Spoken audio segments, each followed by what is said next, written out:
This is a historic election for our city. It's the first time a San Antonio mayor and council will serve 4 years. It's also the first time in a long time that our next mayor will not have served on the San Antonio City Council. The San Antonio Report has been working so very hard to deliver election coverage, events like these, and results. And we do this work because at the very core of our mission is civic engagement. And it's just part of our DNA, and we're delighted to do that work. So I need to ask all of you for a favor. So we want to hear from the candidates, right? And that's how we want to spend our evening. So I'm going to make a special request tonight, which is not very debate-oriented, but it will really help us hear from the candidates. And that is, I ask you for only 2 times for us to have applause. At the beginning, after the candidates introduce themselves, and at the end, after they make their closing statements. So by bookending this with applause, our moderators will be able to get you the most and best content that you are all here to hear. And so any other disruption, which I don't think this crowd's going to be disruptive at all, but if by chance there's some disruption, we'll just kindly ask you to leave. Just want to be clear. Sometimes they even make me be the bouncer. That's a lot of fun. I know you, our moderators tonight are our government and politics reporter, Andrea Drush, and our editor-in-chief, Lee Munsell. Yeah, give them all the applause all the time you want. I know you know Andrea's byline really well. She's been doing some of the most impactful coverage of this race, of these city elections for almost a year. And tonight is a dream come true for our editor, Lee Munsell, who moved here from D.C. She came here from Washington for just sort of this kind of moment, to deliver the essential resources for San Antonians and local elections. Tonight is a culmination of a lot of really hard work by the report and our amazing partner, the Greater San Antonio Chamber of Commerce.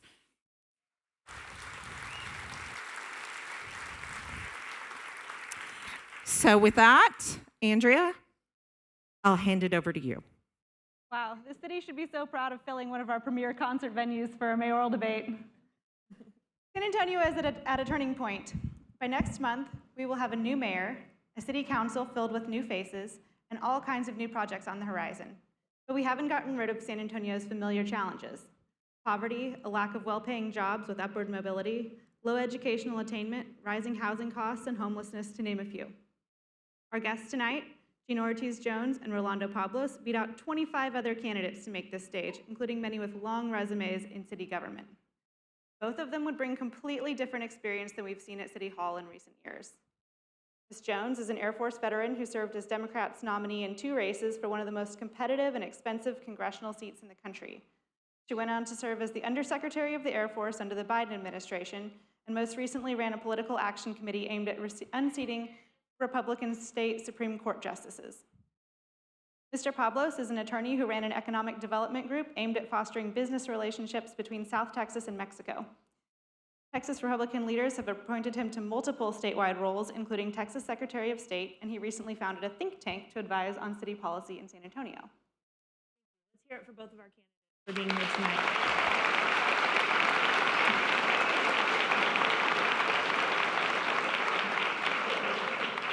I appreciate your enthusiasm. That's really the last time we should hear from you tonight, in the interest of time, and letting the candidates make their case on a wide variety of topics. Now, you've been talking to a lot of rooms across the city, some like this, some not, since coming in at 27% of the vote, Ms. Jones, and 17% Mr. Pablos on May 3rd.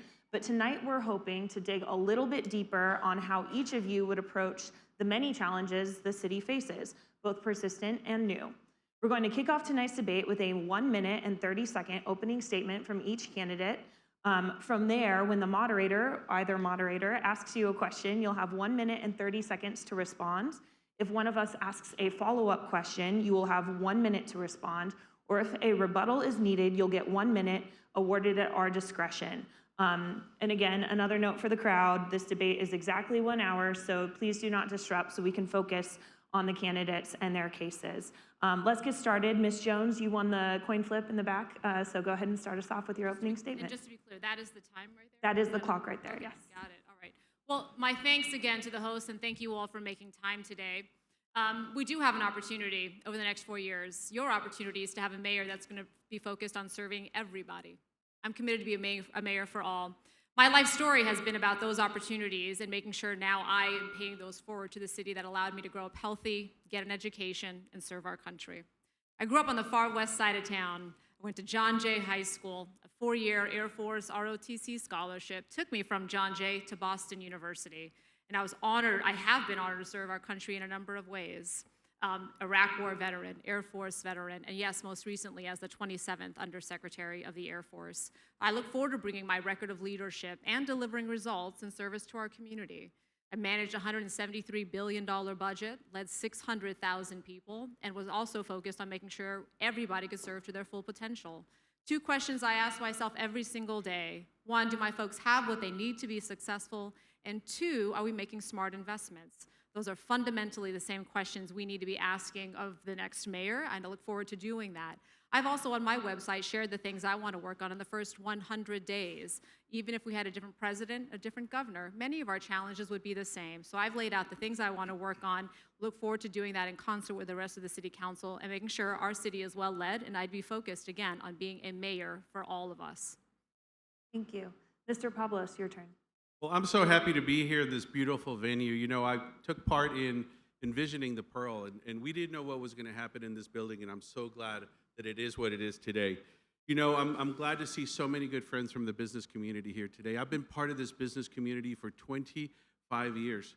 My involvement in this community is long, and it's beyond reproach.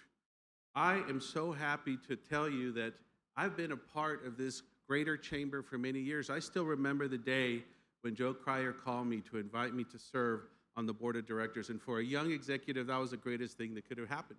I've been here for 40 years. I'm a UTSA grad and a St. Mary's grad. Laura and I have built our family here. We've started our businesses here, and we want to retire here. But let me tell you, we're worried. We've got some strong headwinds.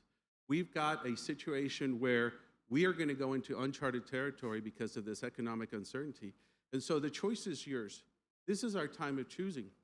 You can get to decide who you want to lead this community during these choppy waters, through these choppy waters. We have to make sure that we select the right leader. So you can choose a career bureaucrat or a job creator. You can choose someone who sees government through the lens, who sees things through the lens of government, and not someone who is able to create jobs, who has the experience. So I'll tell you here right now, the next mayor needs to have the integrity, the character, the experience, also the qualifications and relationships to be able to take us safely through this journey. And that is me. I'm ready, willing, and able to be your next mayor. Thank you. Thank you.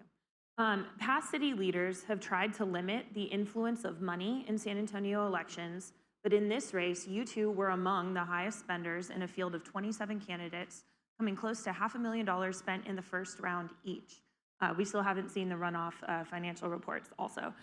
You were also backed by PAC money from party leaders who see big potential in you and in San Antonio. Most notably, Mr. Pablos, you had the backing of the Texas Economic Fund, run by Governor Greg Abbott's former political director, and Ms. Jones from the Fields of Change PAC, run by a national Democratic figure. Both of these groups have the stated goal of building a bench of future talent for higher office. PACs aren't legally allowed to coordinate with the candidates and campaigns that they're supporting. But many San Antonio voters rightfully question what exactly all these big checks from out of town are paying for. How do you think about your donors and what their support means in this race? And why should San Antonio voters trust that you work for the people, not special interests? Ms. Jones. When we think about what's at stake, I think there are lots of eyes on what is happening here in San Antonio, and yes, they are rightly fearful of having this city run by a Greg Abbott puppet. When they look at what that means for our public education system, I'm a proud product of all Title I schools: Adams Hill Elementary School, Pease Middle School, John Jay High School. It is that Title I public education system that allowed me to earn a 4-year Air Force ROTC scholarship to go on and serve our country. I was able to grow up healthy, again, because of the ways in which, yes, government served me.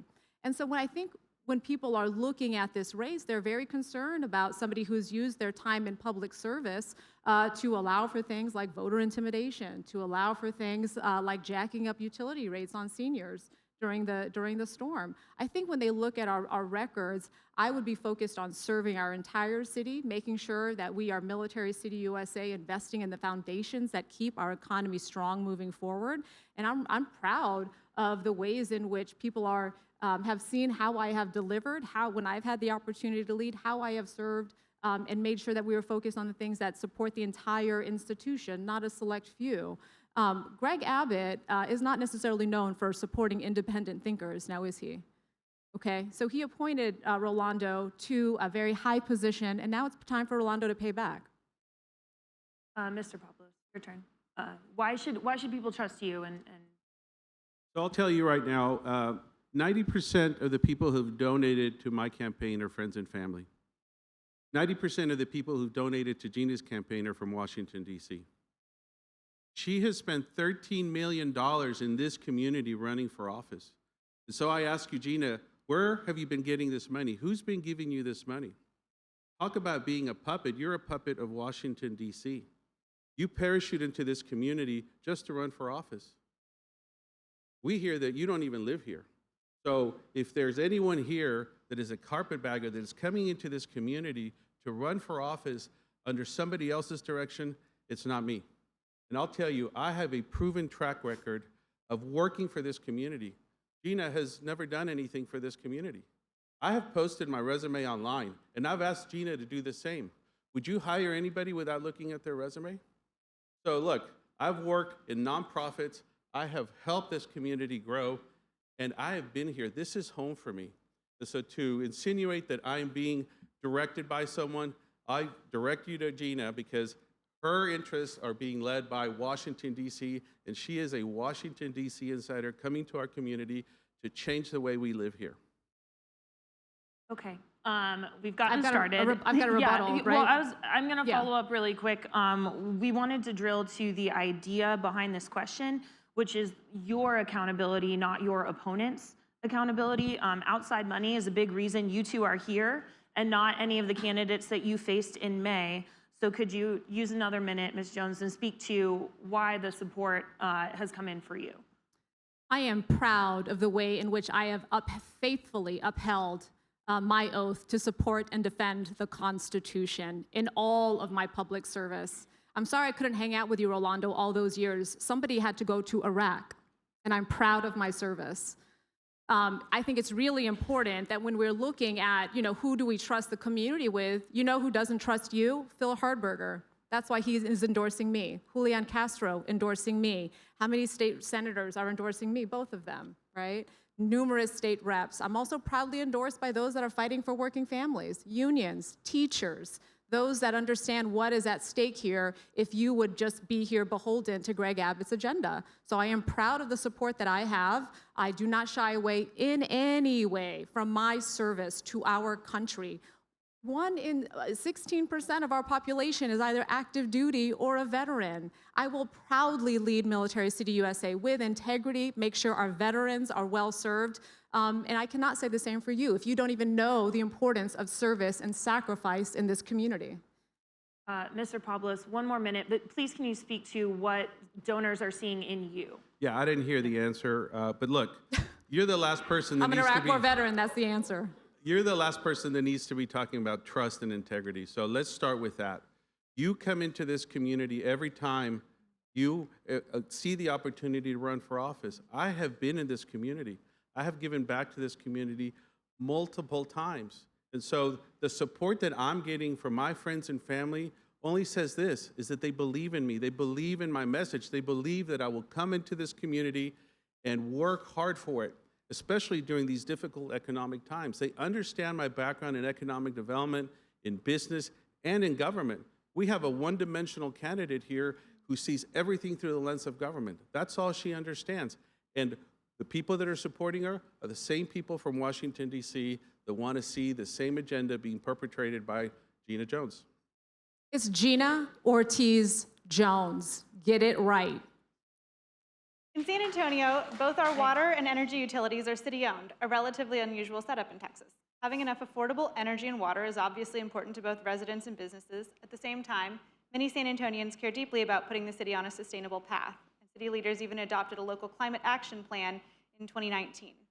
As mayor, you'll represent San Antonians on the CPS Energy Board. We're curious about your vision for the city's energy generation platform. Would you seek to change CPS Energy's sustainability plans, including phasing out its aging coal plants and growing its natural gas and renewable portfolio? Start with you, Mr. Pablos. So I'm the only candidate on this stage that understands utilities. Gina will tell you that when I was on the Public Utility Commission, we raised the price cap. Gina, I'd like to ask you to please explain to us what the price cap means. It means that because of your actions, a 67-year-old Army veteran got a $16,000 bill due to Storm Uri. That's what that means. That's what I know. What do you know? As a result of your actions, actually, because the Utility Commission saw so many people suffering, they brought down the cap. It went from 3 to 9 under your watch, your vote. Because so many people suffered, that same Utility Commission brought it down to 5. So it's not just about the technical rules of it, it's how people suffer under you and how this city would suffer under you if you were on the CPS board. You're embarrassing yourself, Gina. You don't understand the way the ERCOT wholesale electricity market works. I do. And I'm willing to sit down with CPS Energy and SAWS and work through the issues that they have. We have tremendous issues. In SAWS, we have challenges with infrastructure. In CPS, we need more transmission. And I've worked in building transmission. When I was on the Utility Commission, we built the CREZ lines out into West Texas to promote more renewable energy. And I was the only commissioner on the commission that promoted renewable energy. CPS has done a tremendous job. But we have to be able to work together to ensure that our electricity is reliable and it's affordable, and the same thing for our water. Ms. Jones? Yeah, I think we can do a couple things at the same time. I think we can focus on working on the utilities to make sure we have more shovel-ready sites so that we can bring businesses to San Antonio. I think we can also make sure that our transition is cognizant of the fact that one of the main reasons kids in our community miss school is because of asthma. Right? So we have to think, I think, not only about the cost, the transmission, but also what are the costs of not moving smartly toward the best kinds of energy needs in our community. So I think as we also look at the rate of population growth in our community, we have to look at the ways in which we're securing our water supply. So I think we do all of this in the aggregate, cognizant again of keeping price low for the people that live here, making sure we are a competitive environment for as many. You know, I just sat down with a couple of business leaders, and one of the real challenges is the cost of doing business here is uniquely higher because of the utility costs. So I think we've got to be competitive in terms of who we're able to bring here, as well as making sure that we're not needlessly pricing people out based on those activities. So those are the things I think I would balance all at the same time. A couple of follow-ups here. Mr. Pablos, you have experience on the Public Utility Commission in a state where oil and gas is king. You also recently set up a think tank to advise on CPS energy policy. You obviously see room for change at what they're doing over there. Give us your take on, in your professional opinion, what needs to change at CPS Energy. Well, I think what we need to do is we need to focus on making sure that CPS Energy has the tools that they need to make sure that they deliver the services to us and do so in an affordable way. We need to double down on renewable energy, there's no doubt. We need to make sure that these generation plants that we have out there are efficient. We have to get rid of coal altogether, in my mind. We also have to focus on micronuclear. I think that micronuclear is the solution, because what's happening here right now is, from an economic development perspective, companies that come here aren't able to get the electricity services they need at the rate that they need them. So we have to work so that we can deliver those services, so we can attract businesses here. We don't want them to go anywhere else. And I want to work with Rudy Garza to make sure that we have that, because it's an economic development tool that we need in order to be able to bring quality jobs to San Antonio. Ms. Jones, you speak often of the need to prioritize energy affordability and reliability. There are those in Texas who believe that we in San Antonio have no business shutting down coal plants when incidents like Winter Storm Uri aren't far in the rearview mirror. In your mind, can sustainability efforts be justified if they take capacity generation off the board? Oh, I mean, sustainability is so critical when it comes to adaptation, resilience, and mitigation. These are investments we have to make. And again, this is a conversation we have to have with the people, especially, frankly, in opportunities, the upcoming bond. There is a cost to not doing these things. Again, as I just mentioned, with some of the public health consequences of not addressing these things as aggressively as we can. So look, I think when we also are looking at these economic incentive packages, it's really important that we have a smart climate action and adaptation plan, and one that actually has metrics. So that when we are making investments either in public health or when we're structuring these economic incentive deals for companies to come here, they are clear about where we are moving, how they are going to help us meet those goals. And yes, you know, if you're working on carbon capture, please come to San Antonio. Please, those are the types of things. Again, a really smart plan with metrics can help us drive and help us achieve all of our goals from public health to economic development. Another thing that voters are very curious about is each of your relationships with state leaders, though for very different reasons. So we're going to split these two up. I'll start with Ms. Jones.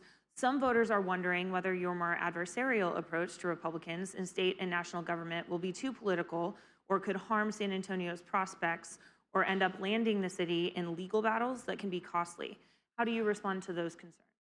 It's not adversarial. I mean, numbers, math, facts, those are not political statements. The math is the math, right? When we look at 2022 being the first year in 15 years that we saw an increase in teenage pregnancy in our state, and that's because of the abortion ban, that's not a political statement, that is a fact. It's also an economic issue. If you look in our community at a map where kids are not reading at level, their math skills are not at level, guess where you're also seeing increases in teenage pregnancy? So these are economic issues. I'm also very concerned, as we're all reading these headlines, about OBGYNs. They don't want to train in Texas. They don't want to come to Texas.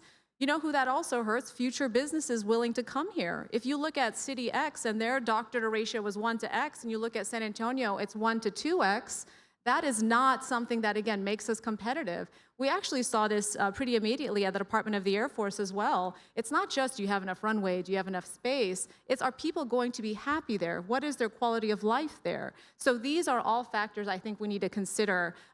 We'll work together. You know, the fund, the little piggy bank that the governor has to bring corporations to Texas, happy to work on that to make sure that we continue to rise up the ranks. San Antonio right now, we're the 21st largest manufacturing exporting region in the country. I just had a good briefing with Toyota and their expansion plans. That's all very exciting. So look forward to working with our state partners to realize that, as well as how we can really also tap into the talent we already have here to realize the cyber command that the governor wants to work on. So these are opportunities, but I think you also have to speak truth to power when those actions, when there are actions that are actually constraining our ability to grow the way we need to, and that in particular, healthcare.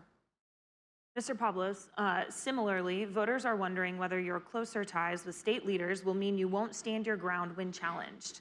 In the past, San Antonio has joined other cities to sue to stop state policies that infringe on local control.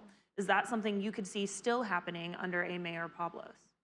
Make no mistake, I will represent the people of San Antonio, not Austin, not Governor Abbott, not any of those individuals in that capital. I will go up there and fight for you, but going back to the relationship issue, we have excellent relationships, not only at the county, at the state, at the federal level, and in Mexico City. And I do intend to leverage those because you know what's happening? The mayors of Dallas and Houston and Austin, even though they're Democrats, they have excellent relationships with our governor. And guess what? They're up in Austin right now lobbying for public funds to go to their cities, and we're missing out on that.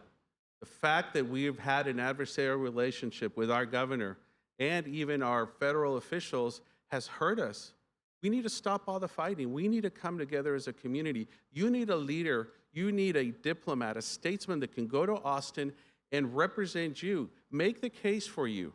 Get in meeting, because I will get an audience with all of those individuals. And I've worked across the aisle with our Bexar County delegation. I know them all. I can work with all of them. I've proven myself. And the individuals that are running the other cities, they've worked at the Capitol like me.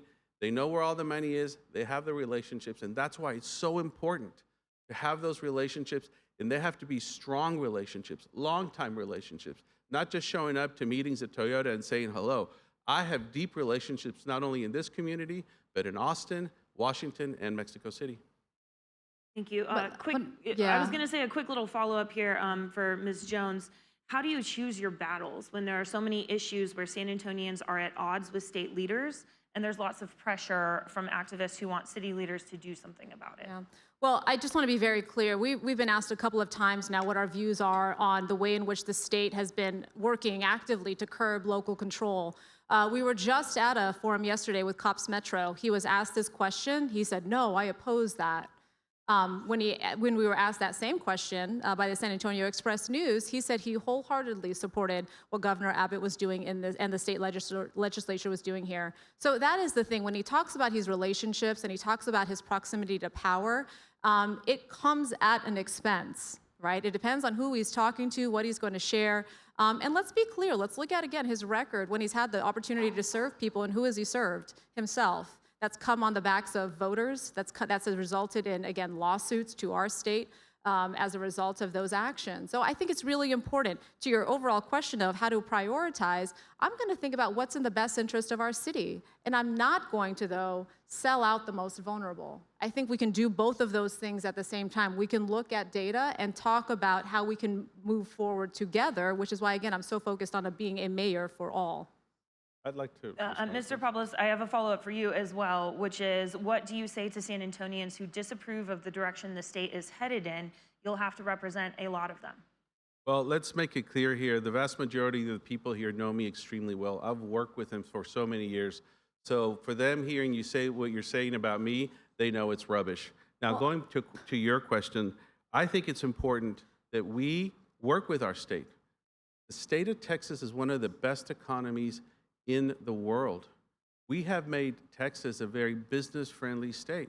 We have to make sure we follow along and make San Antonio a business-friendly city. We have to work with them. Now, when you say that Texas is going in the wrong direction, well, we can cherry pick many things, but I'll tell you what, our economy is booming in Texas. We have to make sure we have the same situation here in town. We have Dallas, Houston, and Austin recruiting companies that should be coming here. And guess what? They're poaching our talent. They're taking our children and grandchildren with them.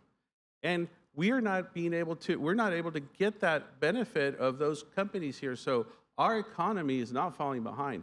We have a tremendous economy. And right now, with these economic uncertain times, we have to make sure we focus on that. May I respond to that?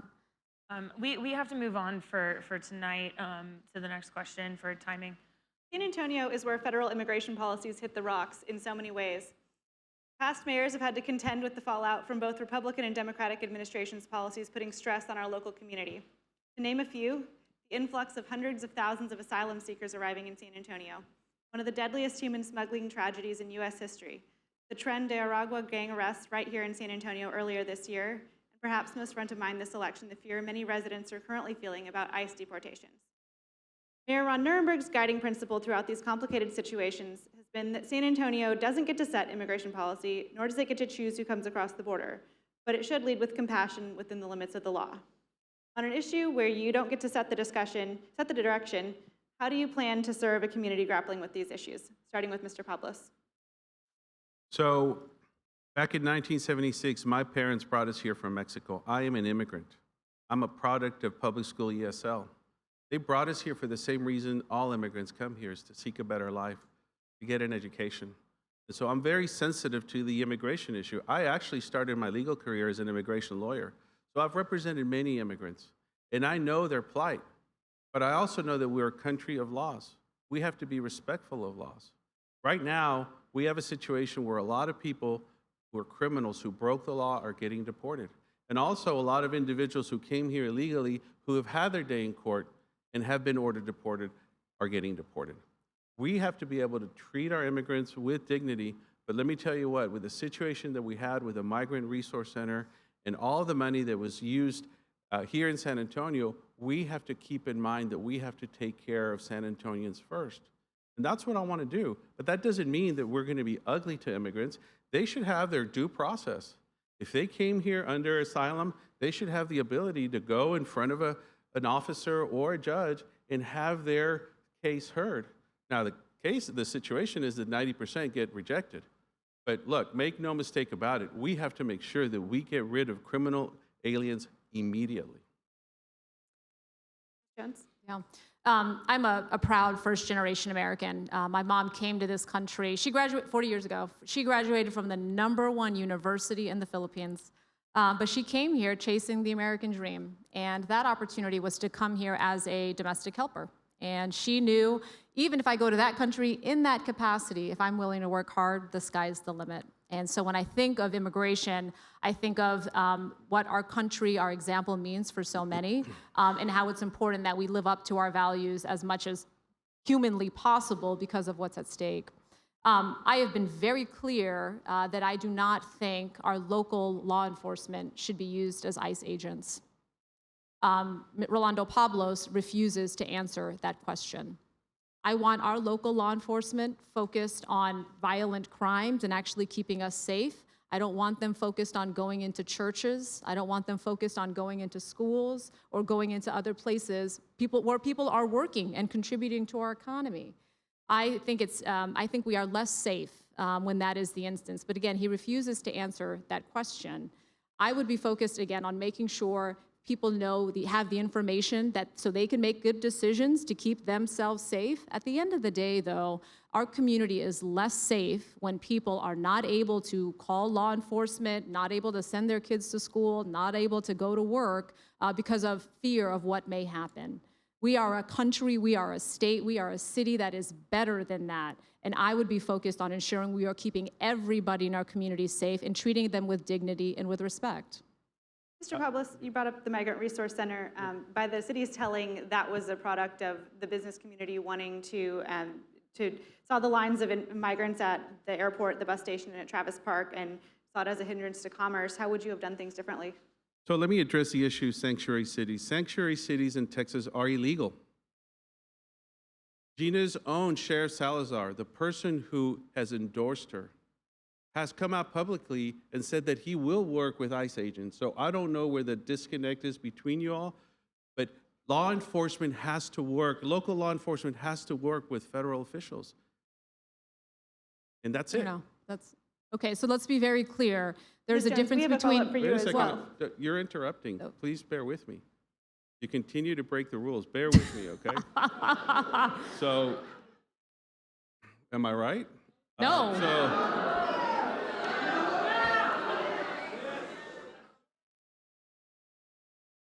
So what? Okay. Yeah. So the situation is this: is that we have to make sure that we uphold the law. I am not going to be a mayor that breaks the law. We have to cooperate with our federal officials. Just ask our police chief; he's come out and said it too. So I am all for identifying criminal aliens and deporting them immediately, and that's what that rule does. It allows us to find out who is here illegally and who has broken the law, so we can get rid of them. Ms. Jones, we had a follow-up for you as well. What exactly are you suggesting here? Are you suggesting that local law enforcement not work with federal immigration officials? Texas law saying that you have to do that, and the city was already sued over that. So there is a difference between working with and then serving as ICE agents. That's very different.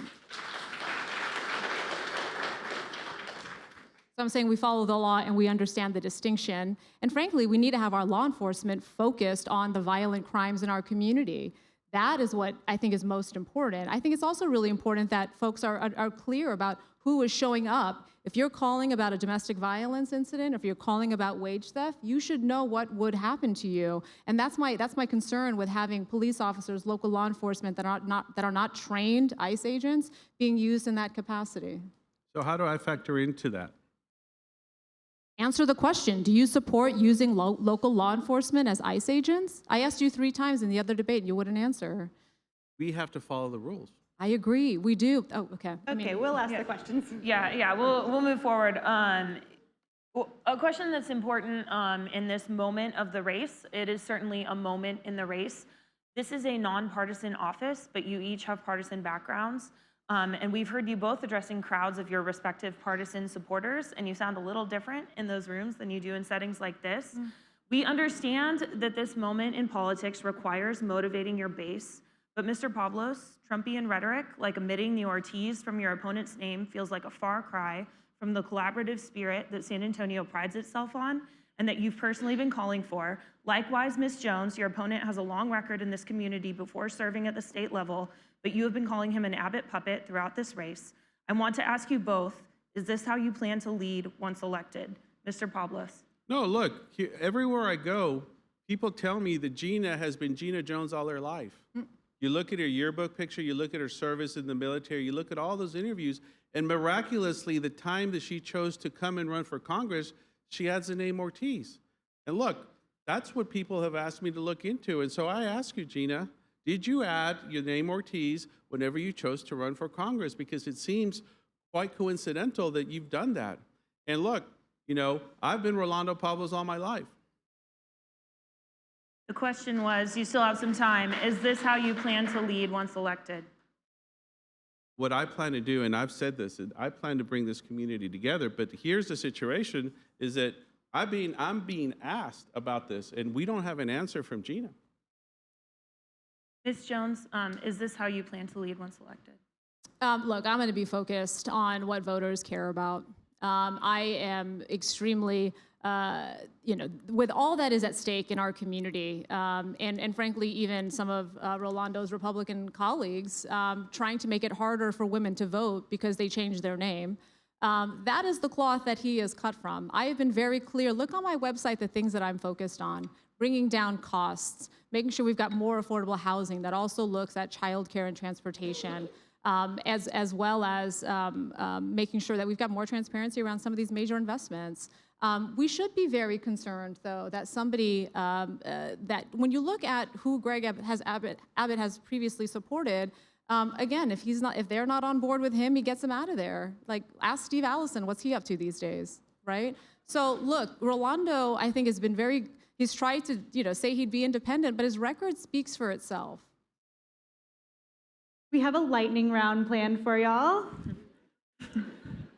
We're going to ask a series of questions that require short answers and then give candidates 1 minute each to elaborate. Please directly answer the question, keep your answer short, and then if you don't have to elaborate at all if you don't want to, but if you choose to, keep it under a minute. So let's get started with our lightning round. As we speak, the city's 2026 budget survey is in the field asking local residents to rank in order of priority their top city services. Very quickly, I'll read the options that you have printed in front of you, and just like residents, we would like you to answer with your top 4, bearing in mind that budget cuts are coming this year since the city is faced with lower than expected property and sales tax revenue. Okay, the options are affordable housing, animal care services, code enforcement, domestic violence prevention, fire and emergency medical services, garbage and recycling services, homeless encampments and cleanups, services to assist the homeless, libraries, nuisance properties, parks and recreation, pedestrian safety or Vision Zero, police services, San Antonio Metro Health, senior services, sidewalks, small business support, street lighting, streets, youth services, and other. You guys feel ready? You want us to identify 4? Is that what you said? Yes. Okay. 4, in order. Mr. Pablos, you go first. Police and fire, we will not defund police and fire. We'll actually look to increase their budget. We have to look at affordable housing, animal care services, senior services. I mean, if I have 4 to choose, that's where I would focus. Ms. Jones. Yeah. I would focus on our first responders, so police and fire, I think affordable housing, and then I would focus on San Antonio Metro Health. When you look at the misinformation, disinformation happening at the federal level, and then the lack of willingness at the state level to collect that information that is needed to keep our community, one, healthy, safe, but also making sure we're making smart investments, we really need to make sure that that capacity is as robust as it can be. While you have that list handy, city staff has said that there will need to be budget cuts in 2026, and I believe that you've both met with city staff to get up to speed on this issue. Looking at the city budget today, where's some low-hanging fruit where you think savings could be found, and where would you start with the cuts? Using those same buckets. Ms. Jones, would you like to go first? Well, I'm going to look, we had a short discussion, and frankly, when we had that discussion, there were no numbers in front of me. So I'd like to look at the data before answering that. And I think that's what the people would expect and want to hear before any services were changed in their community. Mr. Pablos? Look at the data. Look at the data is government speak for I don't know what I'm going to do. So I will tell you what I'm going to do. I'm going to call for an audit of all of these departments to make sure that we can identify where the wasteful spending is and then take a look at it. Hey, just a reminder. Just a reminder. There's a lot of questions to get to and not a lot of time left. So were you talking to finishing? me or? Yeah, to them. So like any good executive coming into a job, and I've run 3 state agencies, the first thing I want to do is I want to get an assessment of where we are today.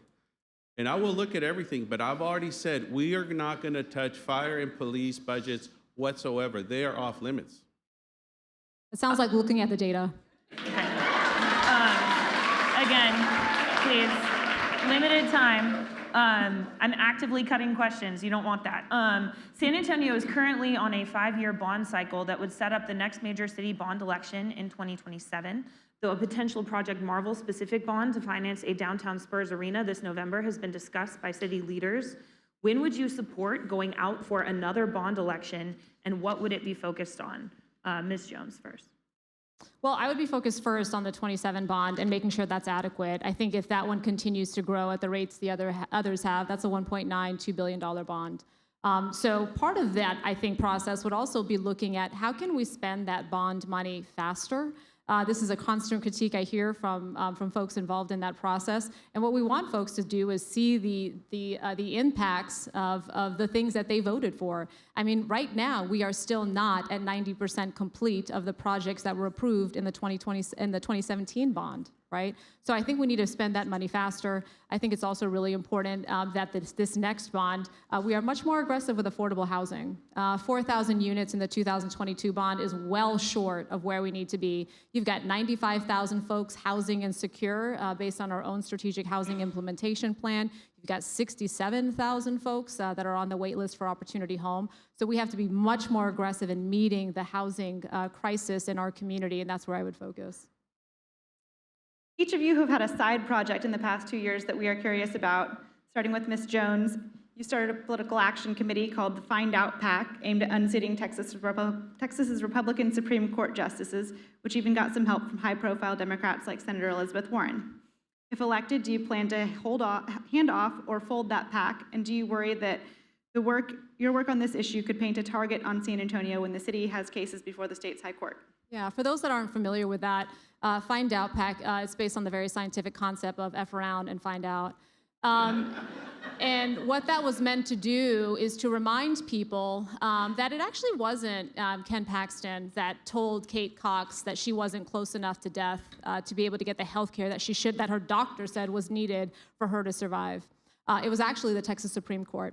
And the Texas Supreme Court is as partisan as they come. And they said to her and her doctor, no, we don't think you use the right standard to determine whether or not she's close enough to death. Mind you, again, those judges, they're partisan, they're elected, they're not doctors, right? And so that was an effort to remind people, hey, you can also vote in this election, and we can do better than these 3 folks that are playing doctor from the bench.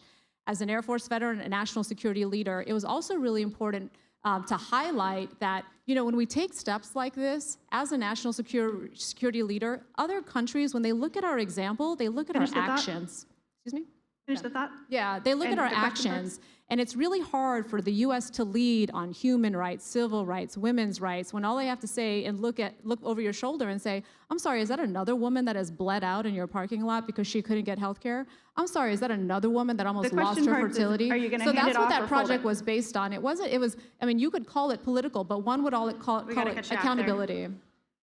The question was, would you hand off or fold the PAC, and are you worried that you've painted a target on San Antonio? Hand it off, certainly, not worried about a target. Mr. Pablos, you started a think tank to advise on city policy, citing the positive experiences that you've had working with statewide think tanks in your other roles. What is your plan for managing the think tank if you become mayor, and will you commit to disclosing its financial supporters even if it's not legally required? Absolutely, because the financial support has come from me. But let me tell you this, we are the only major city without a nonpartisan, non-ideological think tank that will do research on policy. Our elected leaders, our policy makers here in town need a third-party validator to run research that is data-driven. Right now, we don't have that. Every other major city has that. And so I created Future First for that purpose, so that our elected leaders can go somewhere and ask for unbiased data. Because right now, particularly at City Hall, our city council members are getting the data from staff. And I'm not saying that that data is wrong, but it would be certainly nice that these individuals have another place to go. Every time I've served in office, I've gone to both right and left think tanks so that I can take that information and make up my own mind. Right now, San Antonio policymakers don't have that benefit, and that's why I created it. And yes, I've already separated myself from it, and going back to the funding, it's been me, baby. Okay. Would you continue to commit to disclose those donors? Of course. It takes a certain amount of confidence, self-knowledge, and vision for a city to spur anyone to run for mayor, and both of you believe that you are the right leader at the right time. Neither of you come from a background of City Hall experience, but something about this moment in time has inspired you to get involved in local government and run for this all-consuming position, which pays $87,000 per year. We've heard you both talk at length about where you came from and how your backgrounds pushed you into public service. But the question we'd like to hear you answer tonight is, why do you want to be San Antonio's mayor now? What about this role and this city gets you excited? Mr. Pablos, take that one first. Well, look, it's been said that I don't have any City Hall experience, but I want to push back on that because I've worked many years at City Hall representing my clients, helping them navigate the bureaucracy at City Hall. So I certainly understand City Hall, and I understand the frustrations of business when they go to City Hall. So I am not a novice when it comes to City Hall. The reason I'm running for office is this. Our city is falling behind. We're falling behind to other cities in Texas in the economy, in our education. We have had the same rate of poverty for 60 years. 18%, 1 out of every 5 people live in poverty. How is that fair? And that is really what's driving me. I am upset to see that we haven't been able to move the needle on poverty. And poverty is a root condition that drives all these problems that we have today, like crime, like neighborhood blight, like our public health issues. So why not tackle that issue? And I have a plan for eradicating poverty, and it involves aggressive job creation, aggressive economic development, quality education, and fiscal responsibility. Ms. Jones, what gets you excited about this city right now? I stay excited about San Antonio. I stay excited about my hometown, this community that raised me. It is a very special community where the graduate of Title I education can serve as the Undersecretary of the Air Force. That lived experience has always shaped my record of public service and ensuring that we are fully tapping into the talent wherever I'm leading. I think it's really important that our city, given the widespread poverty that Rolando just mentioned, in fact has somebody that understands the difference between, yes, business is booming, but poverty is still quite high. I am concerned that Rolando Pablos doesn't actually understand those things. He'll say he's a fiscal conservative and we're spending too much, but then he wants to sign us up to pay 50% of the Spurs' new arena. Make it make sense, right? I have focused on how do we make sure we're fully meeting the need of pre-K in our community? How do we make sure we're more aggressive about building affordable housing in our community? How do we make sure we've got more transparency around some of these projects? Again, when you look at his record, there's cause for concern there. My record has always been about uplifting people so people can serve to their full potential. Because government, I know what government has done for me, and government can do a lot of good in our community if it's led well. All right, guys, that's all we have time for tonight. Candidates, it means so much to us that you are here tonight. We will be there every step of the way to cover one of your first administrations. Let's roll to closing statements. Rolando Pablos, you're first. Friends, we got to think big. Dallas, Austin, and Houston, they're thinking big. Even Corpus Christi and the Rio Grande Valley and El Paso. We have to make sure that we not only keep up with them, but we get ahead. We have everything that it takes in this community to become a global city. We just need experienced leadership. We need a mayor who can come in and apply his skill set to this beautiful city. We need someone who understands government, someone who understands business. Gina has never owned a business. She's never started a business. So how can she relate to all our business owners, especially our small business owners who are being frustrated every day by government? We have to make sure that we go out into the world and convince companies to bring high-paying jobs. That is the way we're going to be able to tackle this poverty situation. We have to be able to educate our children and our adults, upskill them so they can be competitive. So when we go out into this world and try to convince companies to come here, it'll be an easy sell. This is the time. This is our time for choosing. And I would like to be your mayor because I want to lend my services, my experience, to take the city in a different direction, in a new direction, in a prosperous direction. So please, go out and vote. Go grab your tias and tios and abuelos and abuelas and make sure that they get to the polls because this is about our future. And I'm ready, willing, and able to be your mayor, and I ask for your vote. Thank you very much. Thank you. Thank you. Ms. Jones. Great. Well, my thanks to our hosts again.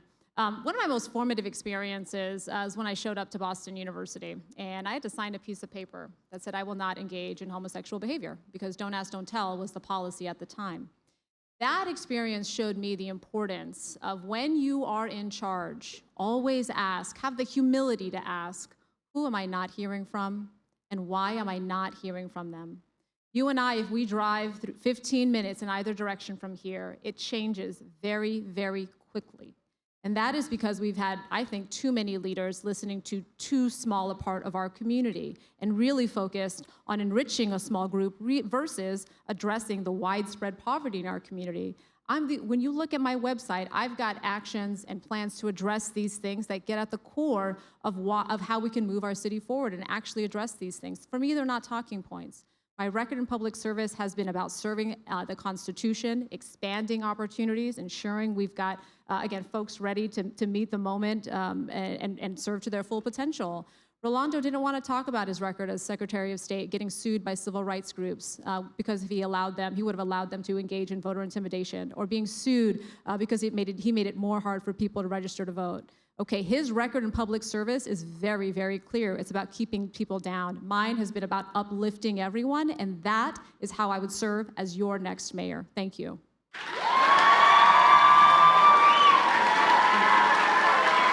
Thank you.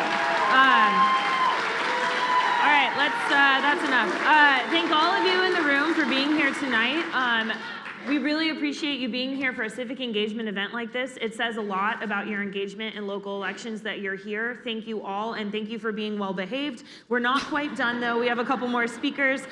Make sure you get out and vote in the June 7th election. It's not just the mayor's race on the ballot, but also 4 city council runoffs. We'll have runoff debates on Wednesday and Thursday this week, so come to those. To close our evening, I'm pleased to welcome to the stage Tom Troy, Chief Transformation Officer at USAA, our presenting sponsor for tonight's debate. Thank you so much.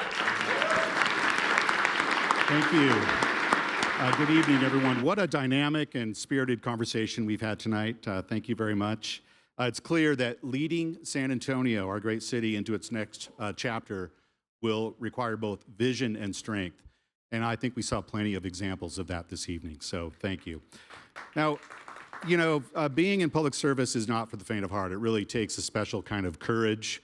And I think we saw that tonight. A special thank you to the candidates for sharing your ideas and, you know, stepping into the gap here for all of us to understand what your positions are.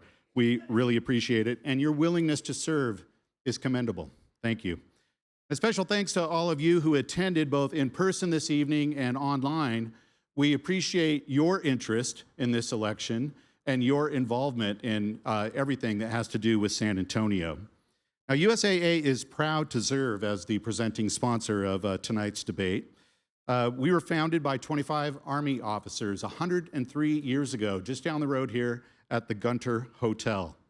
Our commitment to San Antonio runs deep. As a company headquartered here for these 103 years, this is more than just a place where we do business. This is our home, and what happens here is important to us. We appreciate being in partnership with you, all of San Antonians, and making sure that we're involved in this election. Now, a special thanks to the San Antonio Chamber of Commerce and the San Antonio Report, and everyone who made this happen here at Stable Hall. It was a remarkable event, and we were very proud to host it. Now, as we look ahead, I want to encourage everyone to stay involved, make your voice heard, and remember this: early voting begins Monday, May 27th, and Election Day is, it's the May 27th, okay, is that right? And Election Day is Saturday, June 7th, okay? Andrea, did I get that right? All right, thank you. And now, I'd like to turn it over to Pat Frost, the Executive Board President of the Greater San Antonio Chamber. I should say the Chairman of the Greater San Antonio Chamber. Thank you, Tom. I also am a proud board member of SA Report. And can we give Andrea and Leah a round of applause for what a great job? Quick show of hands. Who's a member of the SA Report here? Show your hands. Come join us. Now, who's a member of the San Antonio Greater Chamber? Raise your hand. Come join us. Tom, thank you so much for your USAA. We love what a great corporate citizen they are. Thank you for being the presenting sponsor of this debate. Also, the thanks to RK Group, who's going to sponsor the VIP reception afterwards. For those of you all who paid, we'll have it after this. I want to thank both candidates. You all have incredible, impressive resumes. Both are secretaries. So Secretary Ortiz Jones, Secretary Pablos, and many other titles. We look forward to at the Chamber working with either of you all. Actually, both. One will be mayor, and one will be a wonderful citizen of San Antonio. Let's give them a round of applause.